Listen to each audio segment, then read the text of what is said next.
জয় গুরু, জয় গুরু, জয় গুরু। শ্রী শ্রী ঠাকুরের আতুল চরণে শত সহস্র কোটি প্রণাম জানিয়ে, গুরু ভাই বোনদের আমার জয় গুরু সম্ভাষণ জানিয়ে, আমি শ্রী শ্রী নিগমানন্দ স্মৃতি বইটি থেকে ঠাকুরের স্ত্রীর দ্বিতীয়বার ছায়ামূর্তি দর্শন আপনাদের পড়ে শোনাচ্ছি। একদিন বাড়ি ফিরতে রাত্রি প্রায় 10টা হইয়া গেল। অন্ধকার রাত্রি। গ্রামের ভিতর দুই পাশে গাছতলা দিয়া সরু পথে বাড়ির দিকে আসিতেছেন। হঠাৎ শিমুলতলায় আসিয়া থমকাইয়া দাঁড়াইলেন। দেখিলেন তাহার স্ত্রী সেই ছায়ামূর্তি, মুখখানি অতীব বিষাদ মলিন। আজ নলিনীকান্তের শরীরটা কেমন যেন ছমছম করিয়া উঠল। তিনি তড়িৎ পদে গৃহে ফিরিলেন এবং পরকালে অস্তিত্বের বিষয়ে আর মন হইতে ঠেলিয়া ফেলিতে পারিলেন না।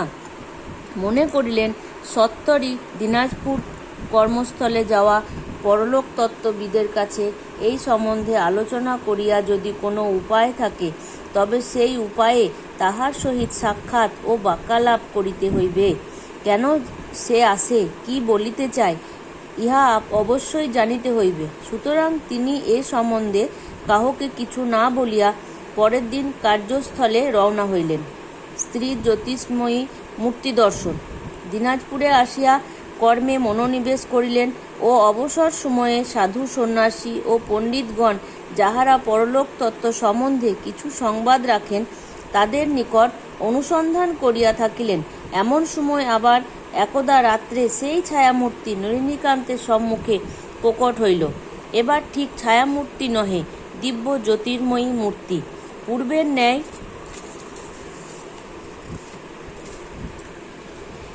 বিষাদের রেখামাত্র নাই।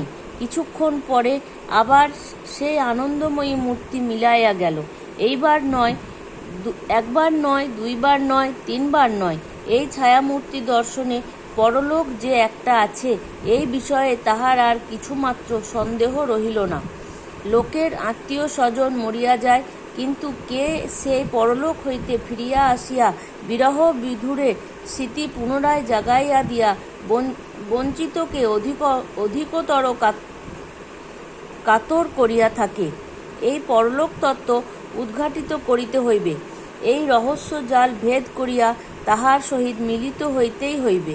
নানা প্রকার লোকের নিকট অনুসন্ধান করিয়া অবগত হইলেন যে কলিকাতায় থিওসফিক্যাল সোসাইটিতে এই পরলোক তত্ত্ব সম্বন্ধে বহু গবেষণা চলিয়া থাকে এবং তাহারা পরলোক হইতে আত্মা আনিয়া তাহাদিগের সহিত বাক্যলাপ করিয়া পরলোক সম্বন্ধে তথ্য সংগ্রহ করিয়া থাকেন।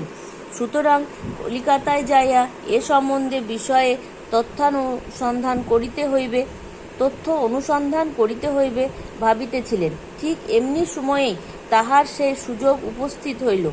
সদর হইতে খুলনা জেলায় অন্তর্গত কুমিরা নামক স্থানে বদলি হইবার হুকুম আসিল।